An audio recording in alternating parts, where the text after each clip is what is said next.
Saya bersuka cita sekali hari ini oleh karena kasih anugerah Tuhan, kita bisa kembali beribadah kembali di tempat ini. Ya karena dulu-dulunya orang Kristen suka berpikir bahwa kalau ke gereja itu bisa tiap minggu. Ya tetapi 2020 ini benar-benar game changer. Sehingga sempat selama berbulan-bulan kita nggak bisa beribadah on-site di gedung gereja, hanya bisa secara online. Dan sesudah itu kita kembali ibadah cuma 1,5 bulan saja.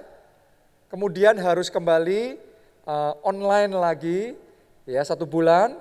Tapi hari ini minggu pertama kita bisa kembali beribadah onsite di tempat ini. Saya mau ngomong sama saudara, ini pun anugerah, ini patut kita syukuri, ini berkat Tuhan yang luar biasa. Mari kita kasih tepuk tangan yang meriah buat Tuhan kita. Amin. Ya, dan saya langsung masuk di firman Tuhan hari ini. Masih melanjutkan seri khotbah bulan ini tentang kegerakan apostolik akhir zaman. Masuk di bagian yang ketiga.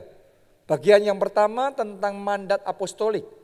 Itu adalah bagaimana saudara dan saya dipanggil oleh Tuhan di dalam panggilan apostolik untuk menyelamatkan jiwa-jiwa yang terhilang, untuk menguatkan yang lemah, membebaskan yang terbelenggu, menyembuhkan yang sakit, dan benar-benar menjangkau dan mencari jiwa-jiwa yang terhilang bagi Tuhan.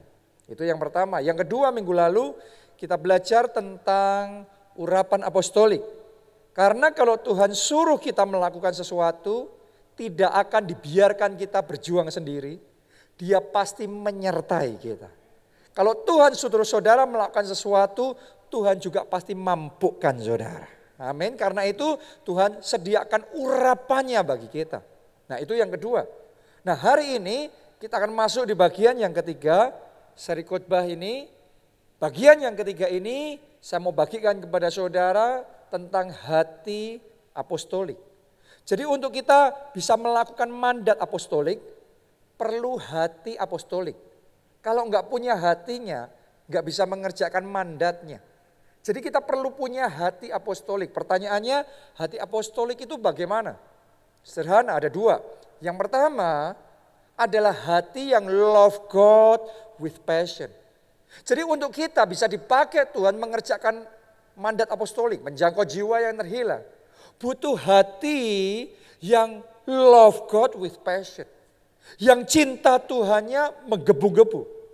Cinta Tuhannya berkobar-kobar. Bukan cinta yang flat, bukan cinta yang biasa, tapi cinta yang menyala-nyala, cinta yang with passion. Cinta dengan segenap hati, segenap jiwa, segenap kekuatan. Dan sesungguhnya ini adalah alasan kenapa Rasul Paulus sangat efektif sekali pada zaman gereja mula-mula masuk di dalam kegerakan apostolik sehingga melalui hidupnya Injil diberitakan dari Yerusalem, Yudea, Samaria sampai ke ujung bumi. Karena hatinya sungguh-sungguh love God with passion. Mari kita langsung buka di dalam Filipi 1 ayatnya yang ke-21 sampai 22. Saudaraku, Filipi 1 ayat 21 ini ayat favorit saya sejak remaja masih sampai hari ini. Ya. Saya bacakan buat saudara, ini kata Rasul Paulus, karena bagiku hidup adalah Kristus dan mati adalah keuntungan. Tetapi jika aku harus hidup di dunia ini, itu berarti bagiku bekerja, memberi buah. Jadi mana yang harus kupilih? Aku tidak tahu. Buat dia sama aja. Karena kalau mati pun toh langsung ketemu Kristus di surga. Tapi kalau hidup di dunia, tema besar hidupnya adalah Kristus. Setiap orang punya tema besar di dalam hidupnya. Buat Rasul Paulus dia berkata, bagiku hidup adalah Kristus. Jadi hidupnya dari dia pagi bangun, sepanjang hari beraktivitas, sampai malam istirahat. Kalau bisa dibuat tema besar, itu senternya, pusatnya, fokusnya adalah Kristus. It's all about Christ. Ya, Kristus yang jadi pusatnya, senternya. Dia maunya menyukakan hati Kristus. Dia mau mengerjakan amanat agung Yesus Kristus. Dia mau menggenapi rencana Kristus. Itu hati yang cinta Kristus kayak gitu yang menyala dan yang membakar di dalam hati Rasul Paulus. Dan tidak heran dia dipakai oleh Tuhan sedemikian rupa. Sehingga melalui hidupnya banyak jiwa diselamatkan, kerajaan Allah diperluas dan nama Tuhan dipermuliakan. Doa saya hati yang love God with passion seperti ini. Mulai saat ini dikobarkan dalam hati saudara. Dinyalakan di dalam hati saudara. Ini penting sekali, kenapa? Karena banyak orang itu punya prinsip hidup masing-masing. Ada orang yang prinsip hidupnya yang penting bagiku, ya, hidup itu sukses. Ada orang yang penting aku kaya, yang penting terkenal, ya, yang penting umur panjang, apalagi di era pandemi seperti ini. Saya ketemu sama banyak orang yang prinsip hidupnya yang penting sehat, yang penting umur panjang. Ada lagi orang yang penting jabatan, yang penting promosi. Orang itu punya prinsip hidup masing-masing. Saya mau ngomong begini sama saudara, semuanya itu tadi baik dan baik dan baik. Dan saya doakan saudara semua jemaat keluarga Allah pelayan Tuhan yang di tempat ini.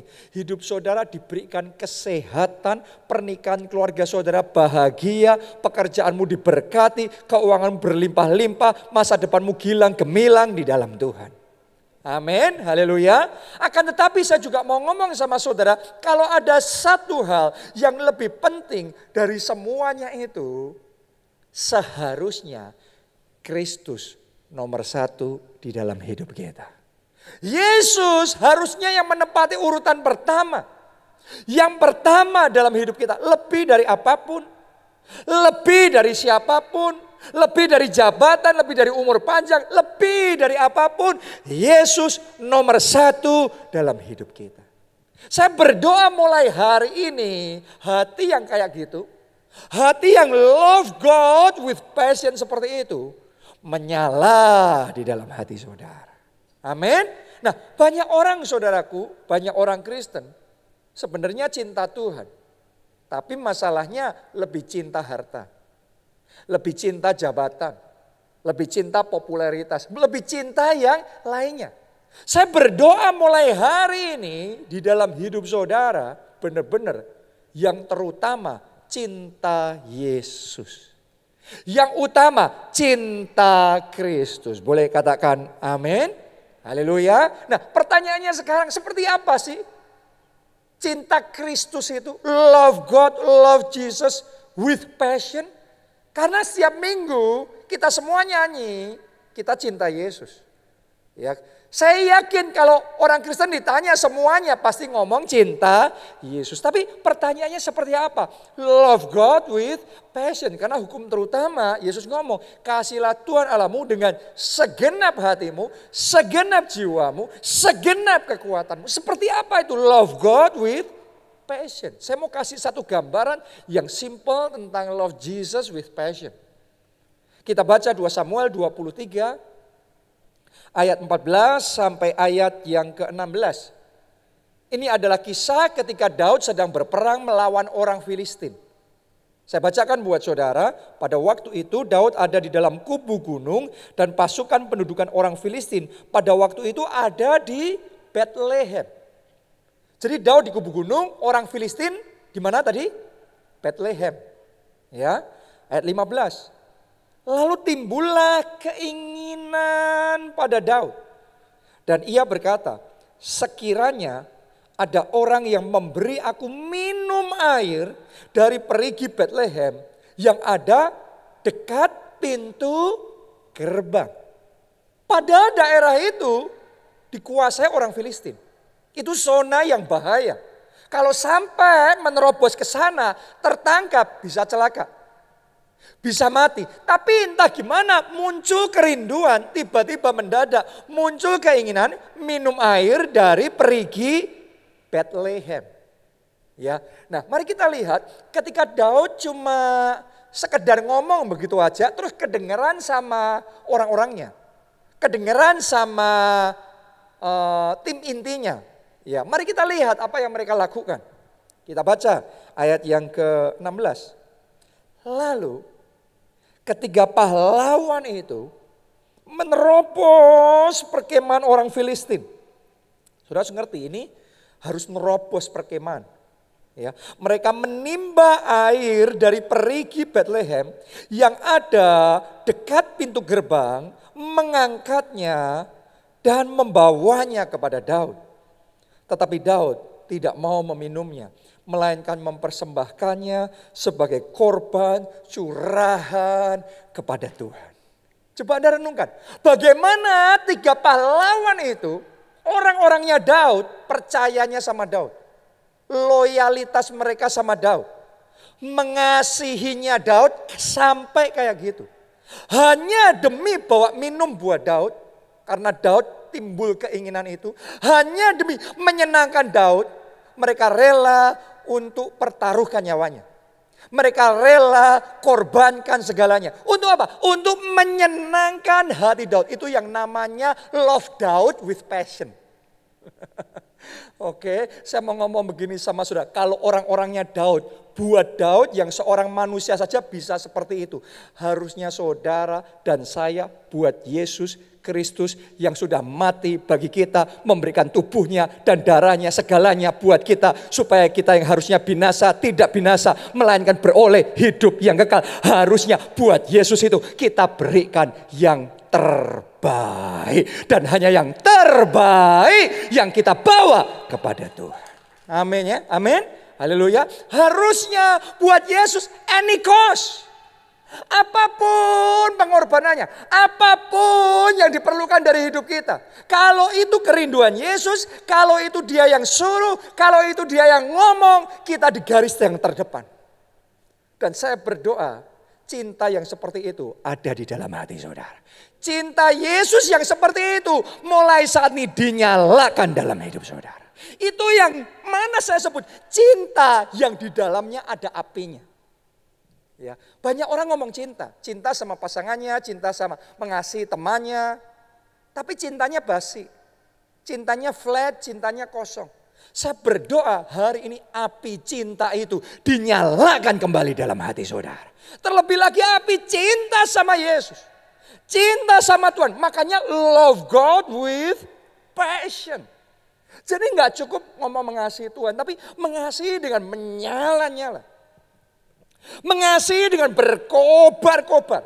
Seperti orang-orangnya Daud, saya berdoa cara saudara mengasihi Tuhan seperti itu. Cara kita loyal sama Tuhan seperti itu. Cara kita mengikut Tuhan seperti itu. Kalau kita ngerti ada satu saja kerinduan Tuhan, isi hati Tuhan yang diungkapkan sama kita. At any cost, buat Yesus kita mau lakukan semuanya yang terbaik.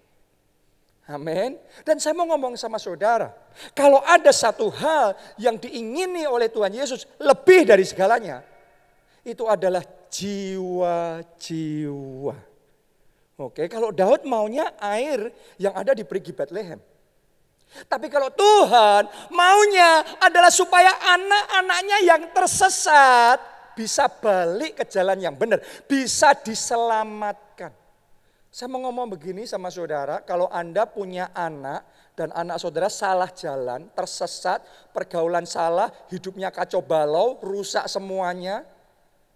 Dan kalau seandainya ada seorang teman yang bisa membawa anak saudara kembali ke pergaulan yang baik, kembali ke hidup yang baik, meninggalkan semua yang gak benar, hidupnya ke jalan yang benar. Saya yakin saudara sebagai orang tua pasti merasa berhutang budi sama orang itu.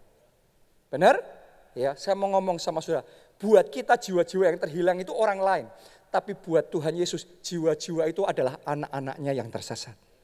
Kalau saudara bisa dipakai Tuhan untuk mencari dan menyelamatkan anak-anaknya yang terhilang. Saya mau katakan hutang budi itu pasti dia bayar lunas. Saya mau ngomong sama saudara, kalau Anda love God with passion, Anda mengasihi Tuhan dengan segenap hati, Anda menabur benih kasih sama Tuhan, dalam hidupmu tidak akan pernah kering kasih. Tuhan akan hujani saudara dengan kasih, dengan karunia, dengan anugerah, dengan berkat-berkatnya yang melimpah dalam hidup saudara. Tepuk tangannya yang paling meriah buat Tuhan kita. Makanya Matius 6 ayat 33 berkata, carilah terlebih dahulu kerajaan Allah dan kebenarannya, maka apa? Semuanya ditambahkan. Bukan cuma satu, bukan cuma dua. Kalau transaksi itu satu dua, you lakuin ini, saya lakuin itu. Itu ada sisi transaksinya, dealnya, negonya. Ya, tapi kalau semuanya ditambahkan, itu hitungannya beda. Itu hitungan kasih. Itu hitungan kasih. Itu yang dialami oleh Salomo. Waktu Tuhan kasih dia kesempatan, kamu mau minta apa? Aku akan kasih. Coba ngomong satu hal. Salomo saudaraku nggak minta umur panjang, nggak minta kesuksesan, nggak minta kekayaan untuk dirinya sendiri. Dia ngomong, Tuhan beri aku hikmat supaya aku bisa memimpin umatmu yang besar ini. Dengan kata lain, dia minta sesuatu supaya dia bisa jadi berkat buat orang lain. Supaya dia bisa mengembalakan umat Tuhan yang besar. Supaya dia bisa melaksanakan tugas yang Tuhan berikan kepada dia. Ya, jadi dia minta sesuatu demi Tuhan sendiri. Dan apa yang dia minta, Salomo minta hikmat. Apa yang dia minta, Tuhan berikan gak sama dia? Yes, Alkitab mencatat apa yang engkau minta, ku berikan kepadamu. Dan apa yang tidak engkau minta.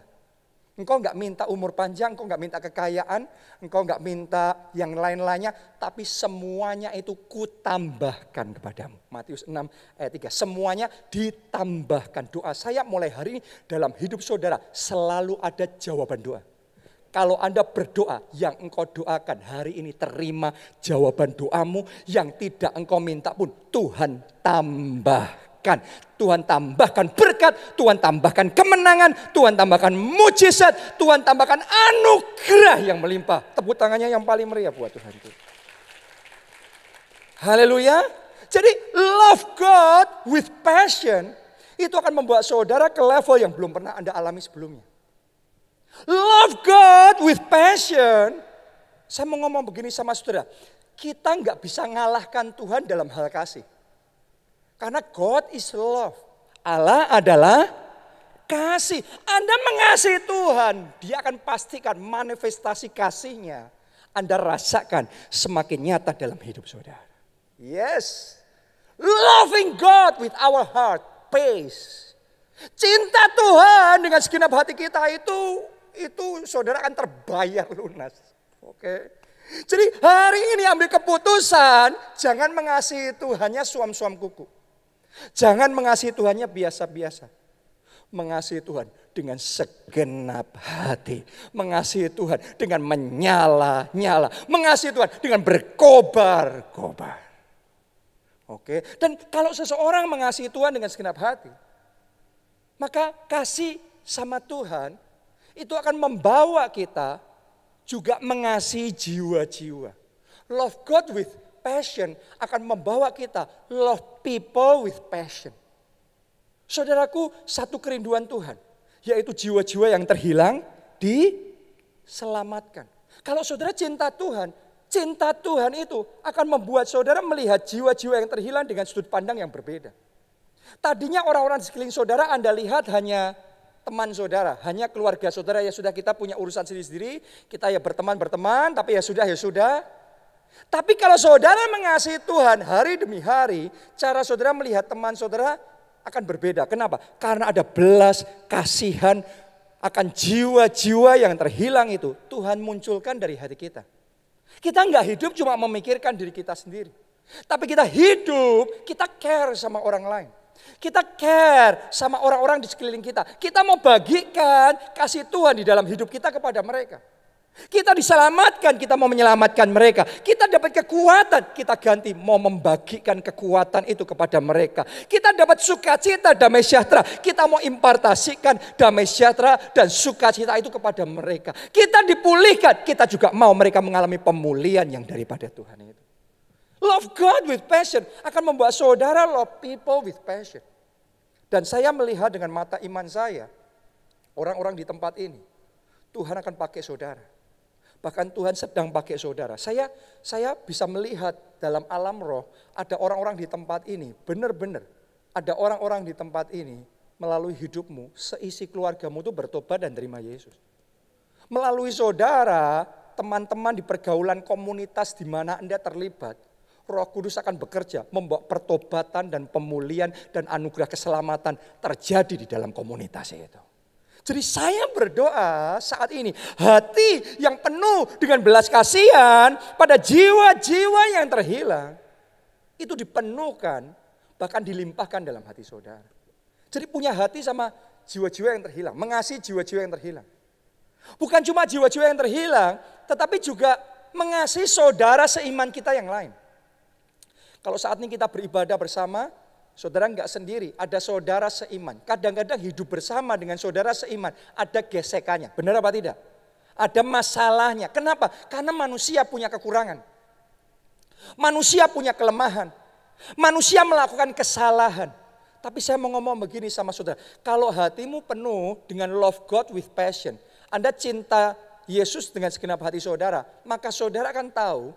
Kalau orang itu percaya sama Yesus, pasti di dalam hatinya ada Roh Kudus. Yang setuju boleh katakan amin, saudara. Dan Roh Kudus itu Roh Yesus Kristus. Benar enggak?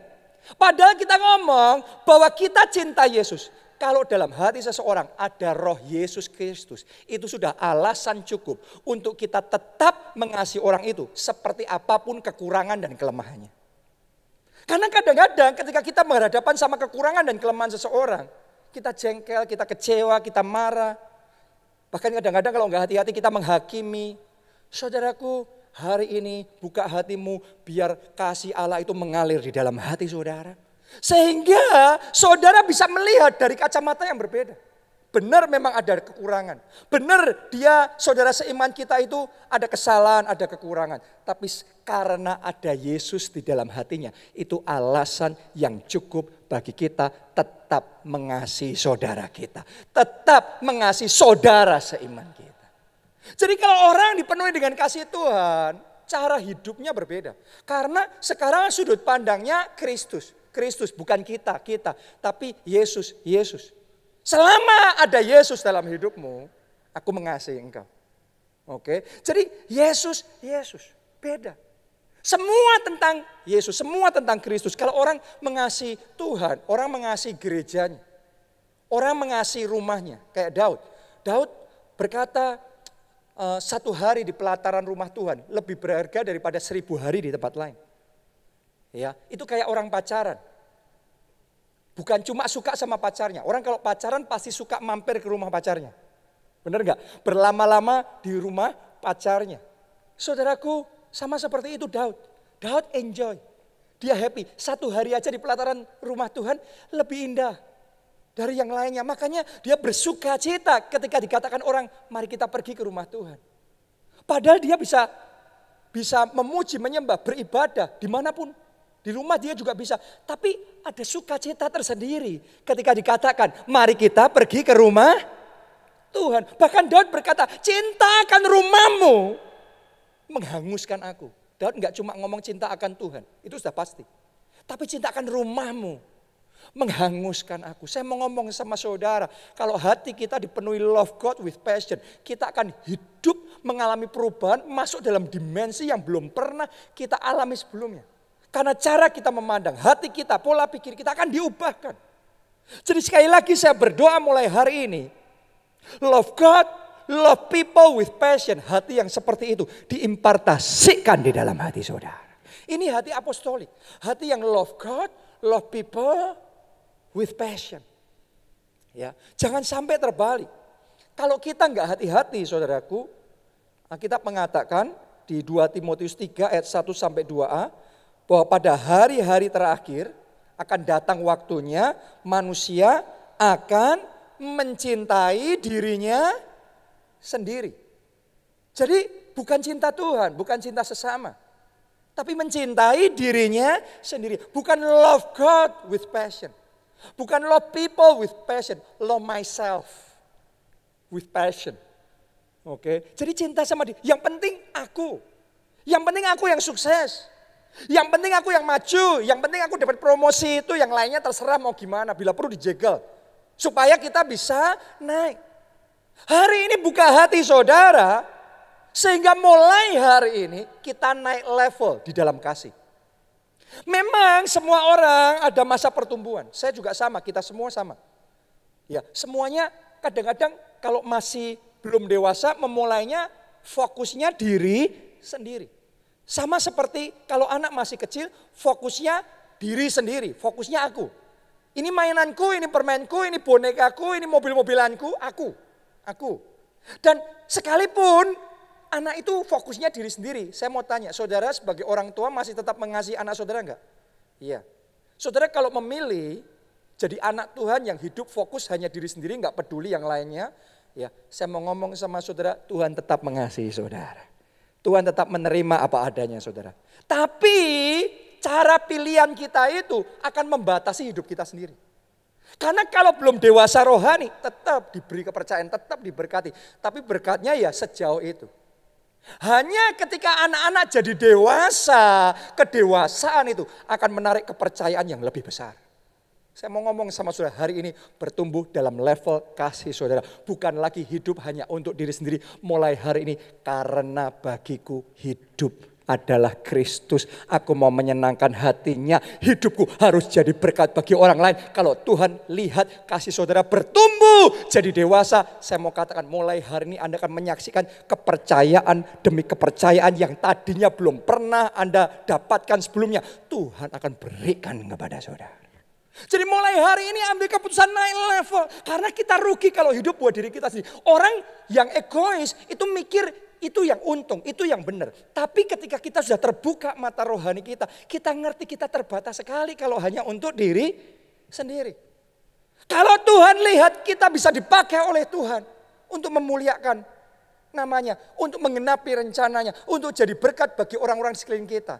Maka seperti Tuhan mengangkat Yusuf, Tuhan akan mengangkat saudara. Tuhan akan mempromosikan saudara. Tuhan akan mempermuliakan saudara. Tapi hari ini ambil keputusan bertumbuh. Bukan lagi love myself, tapi love God with passion. Love people with passion. Ya, jadi hidup yang diubahkan. Ini kehidupan yang dialami oleh Rasul Paulus. Tadinya sebelum bertobat namanya Saulus. Tapi yang luar biasa Saulus bisa jadi Paulus. Oke. Saulus ini tadinya orang yang hatinya keras banget. Orang dengan hati yang super keras. Tapi sampai di satu titik hati yang keras itu bisa dilembutkan. Tadinya Saulus ini kalau hidup mikirnya cuma diri sendiri. Alkitab kalau sudah pelajari sejarah Anda akan menemukan bahwa Saulus itu dari golongan orang Farisi, dari mazhab yang paling keras, ya, dan itu dia meniti karir sedemikian rupa, dia kerja keras all out luar biasa supaya dia sukses. Dan untuk dia sukses, dia harus menganiaya orang Kristen. Jadi dia siku, dia tendang orang lain. Untuk dia naik, dia mengejar-ngejar, dia memenjarakan orang Kristen. Ya, dia membuat mereka menderita sedemikian rupa. Bahkan Alkitab juga mencatat Stefanus, waktu dilempari batu sampai mati jadi martir. Saulus ada di situ menyaksikan dan menyetujui semuanya itu. Jadi Anda bisa mengerti seperti apa Saulus ini. Gak care sama orang lain. Orang lain diinjak gak apa-apa, yang penting saya naik. Jadi hidupnya untuk diri sendiri. Tapi saya mau ngomong sama saudara, untuk orang seperti itu pun Tuhan tetap mengasihi dia. Dan karena kasih Tuhan itu dinyatakan, Saulus bisa diubahkan jadi seorang pribadi yang hatinya penuh belas kasihan dengan jiwa-jiwa yang terhilang. Saya yakin saudaraku, selama bulan ini Anda dengar khotbah tentang apostolik, mandat apostolik. Saya yakin tanpa Anda alami perjumpaan pribadi sama Tuhan, ya hati saudara enggak tergerak. Hati saudara enggak ada dorongan sama sekali. Oh ya, bersaksi, oh ya memberitakan Injil, tapi itu bukan buat saya. Itu tugas pendeta aja, tapi saya tidak. Ya, jadi kayaknya enggak ada urusan sama kita. Kayaknya enggak ada dorongan sama sekali buat kita. Saya mau ngomong sama saudara, hanya kalau kita alami zaman Tuhan, maka perubahan akan terjadi dalam hidup kita. Maka hati kita akan dikobarkan dengan hidup bagi Kristus. Hati kita akan digerakkan untuk bersaksi, untuk menyelamatkan jiwa-jiwa. Itu hanya belas kasihan Tuhan yang bisa mengubah. Kita sendiri kita mau pun gak ada tenaga. Kita oh ya setuju, oh ya mau saya harus bersaksi. Tapi gak ada apinya, gak ada belas kasihan, gak ada gregetnya, gak ada dorongannya. Karena itu kita butuh ya zaman Tuhan di dalam hidup kita. Mari kita lihat perubahan seperti apa yang dialami oleh Saulus jadi Paulus ini. Kisah 16 ayat 27 sampai 33. Saya bacakan buat saudara. Ketika kepala penjara itu terjaga dari tidurnya dan melihat pintu-pintu penjara terbuka, ia menghunus pedangnya hendak membunuh diri karena ia menyangka bahwa orang-orang hukuman itu telah melarikan diri. Saya kasih background dulu kisah ini. Waktu itu Paulus dan Silas sedang dipenjara. Dan sebelum dipenjara mereka disesah. Mereka dihajar, mereka babak belur, mereka berdarah-darah. Ya, setelah itu mereka dijebloskan ke penjara, dipasung tangan kakinya, terus kemudian dijagai dengan penjagaan berlapis-lapis. Semuanya itu under the supervision, di bawah pengawasan kepala penjara ini. Jadi yang membuat Paulus sampai babak belur terluka parah itu kepala penjara ini. Dan tadi ayat yang kita baca, saudara bisa melihat kepala penjara itu dalam keadaan yang terdesak. Dia mau bunuh diri. Kenapa? Karena waktu Paulus di penjara, dia mulai memuji Tuhan. Saat dia memuji Tuhan, kuasa Allah bekerja. Gempa bumi terjadi, semua belenggunya terlepas dan pintu-pintu penjara terbuka. Dan kalau pintu penjara terbuka, orang-orang hukuman di sana bisa lari keluar. Benar apa tidak? Jadi ketika semuanya terjadi, kepala penjara kaget melihat semuanya itu. Dia ngerti ada konsekuensi yang mengerikan sekali bakal menimpa dia. Itu sebabnya lebih baik dia bunuh diri mati daripada menghadapi konsekuensi tersebut. Jadi dia sudah siap bunuh diri. Dia siap untuk mencelakakan diri sendiri, kepala penjara ini. Tapi Paulus yang melihat semuanya itu langsung menghentikan dia. Berusaha menyelamatkan dia. Saya mau ngomong sama saudara, bagaimana mungkin Paulus melakukan itu? Paulus yang egois, Paulus yang keras hatinya kok bisa menyelamatkan orang lain? Kalau dia belum berubah, wong kepala penjara kan yang menghajar dia, membuat dia terluka parah. Sekarang mau mati, kalau itu masih Saulus yang dulu, ya lu mati aja. Lu celaka aja, syukurin aja. Tapi yang hebat, kalau seseorang hatinya sudah dijamah dan diubahkan, akan muncul belas kasihan. Gak bisa hati ini dingin, gak bisa. Gak bisa sudah dengar khotbah tentang jiwa-jiwa dan gak ada gerakan apapun, gak ada dorongan apapun, gak bisa. Ketika Rasul Paulus melihat kepala penjara itu mau celaka, mau bunuh diri. Ada belas kasihan dalam hatinya yang mendorong dia untuk mencegah, untuk menyelamatkan kepala penjara itu. Mari kita baca ayat yang berikutnya. Ayat 28. Tetapi Paulus berseru dengan suara nyaring. Katanya, jangan celakakan dirimu. Sebab kami semuanya masih ada di sini. Wow. Dia lagi berdarah-darah nih. Memarnya masih ada. Rasa sakitnya masih ada. Orangnya yang menyakiti di situ. Mau celaka malah diselamatkan. Itu kasih Kristus yang memenuhi hatinya. Itu belas kasihan Tuhan yang memenuhi hatinya. Saya berdoa sementara Anda dengar firman Tuhan ini. Belas kasihan dari Tuhan memenuhi hati saudara. Amin. Lanjutkan lagi. Ayat 29, kepala penjara itu menyuruh membawa suluh.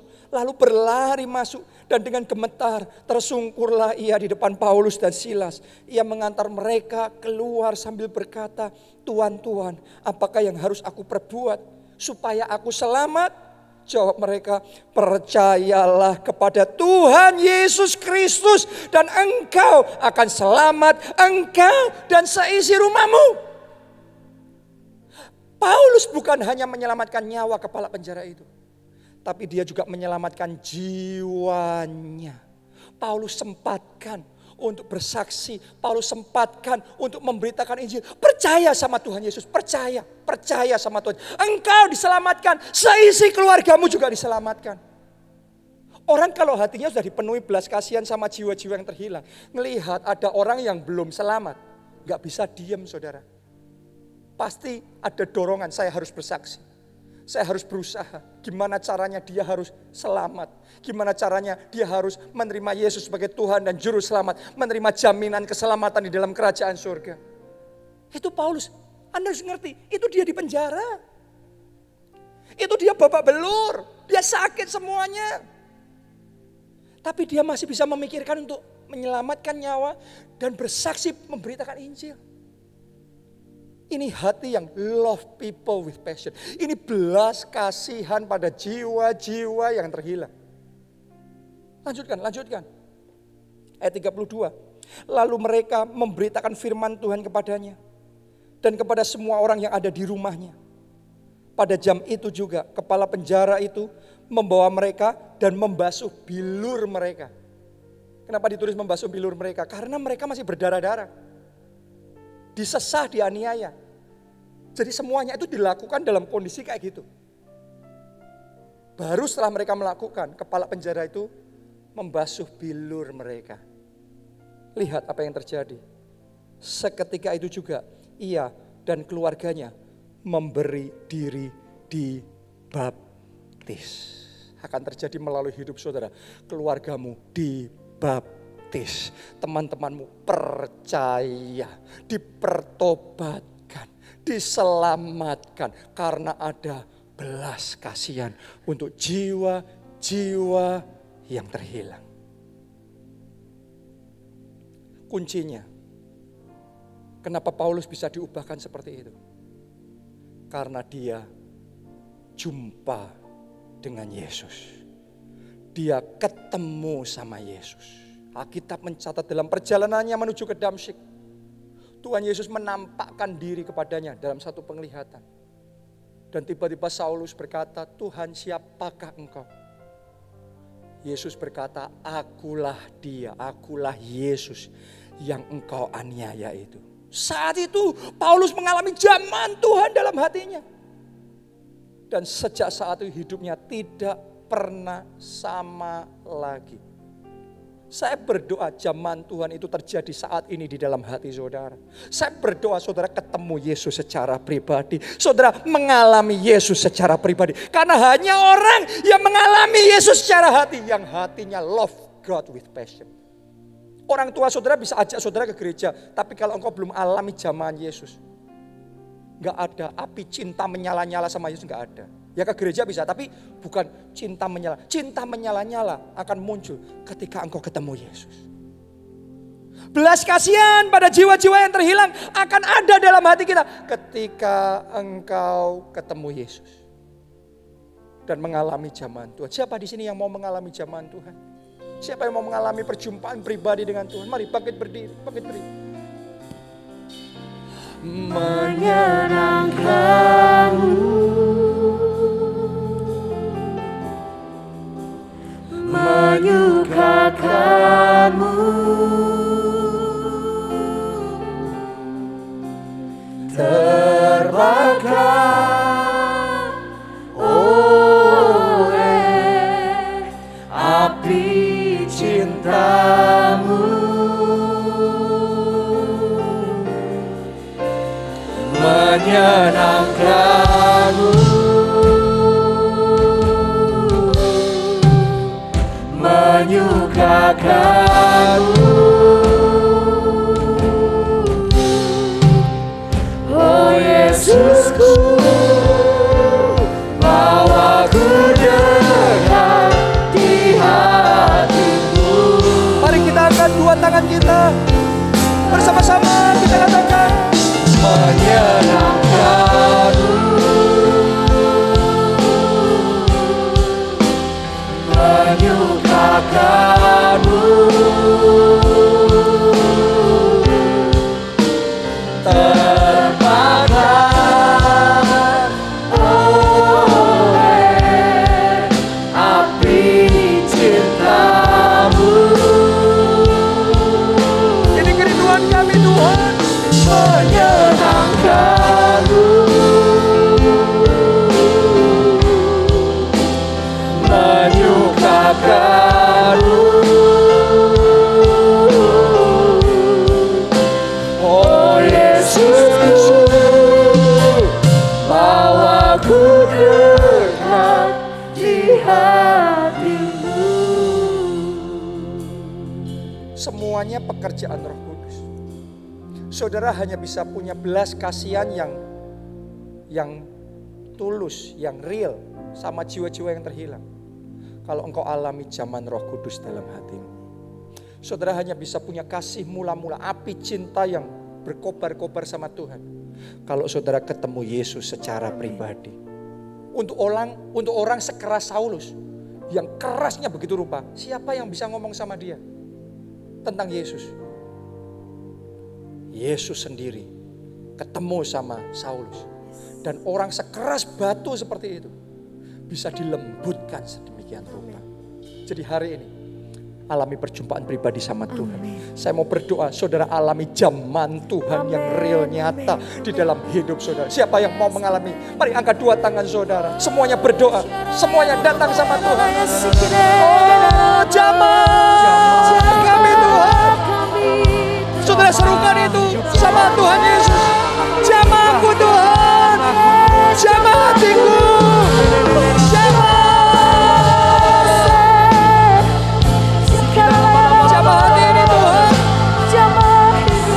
lembutkan hati yang keras. Lembutkan hati yang keras. Penuhi dengan belas kasihan. Belas kasihan pada jiwa-jiwa yang terhilang. Penuhi Tuhan, penuhi dalam hati kami, penuhi.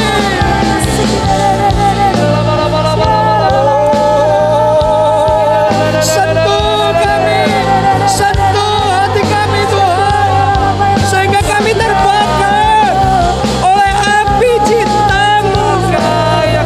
Kasih mula-mula membakar, menyala dalam hati kami. Jamah kami, jamah, jamah. Lawa syara, lawa syara, kata syara. Oh, lawa syara, lawa syara. Manifestasikan pribadi-Mu dalam hidup kami. Seperti kepada Paulus. Nyatakan juga pada kami jamah. Jamah ubah. Hati kami ubah. Ya Tuhan. Ubah ya Tuhan. Jesus. Yang kedua saudara. Saya ajak saudara mulai hari ini ambil keputusan. Seperti Rasul Paulus, bagiku hidup adalah Kristus. Kalau tadinya kita hidup hanya untuk diri kita sendiri, it's all about us, all about me. Semuanya tentang impian kita, visi kita, cita-cita kita, masa depan kita. Tapi mulai sekarang saudara belajar dari Rasul Paulus. Berkata, Tuhan, aku ambil keputusan. Hidup bagiku adalah Kristus. Aku mau hidup bagi Kristus. Aku mau menyenangkan Tuhan. Aku mau menyukakan Yesus. Siapa yang mau hidup bagi Kristus? Angkat dua tangan saudara. Katakan, Tuhan Yesus. Tuhan Yesus. Mulai saat ini. Mulai saat ini. Aku ambil keputusan. Aku ambil keputusan. Hidup bagi Kristus. Hidup bagi Kristus. Menyukakan hati Tuhan. Menyukakan hati Tuhan. Mari semuanya berdoa. Tuhan, hidupku bagi Kristus. Hidupku bukan aku lagi, tapi Kristus hidup di dalamku. Kristus hidup di dalamku. Bawaku, pegang tanganku, tuntun setiap langkah dalam hidupku ini Tuhan. Hidup bagi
Amin, amin, amin. Siapa yang diberkati hari ini? Lambaikan tangan saudara. Mari sekali lagi kita kasih tepuk tangan yang meriah buat Tuhan kita.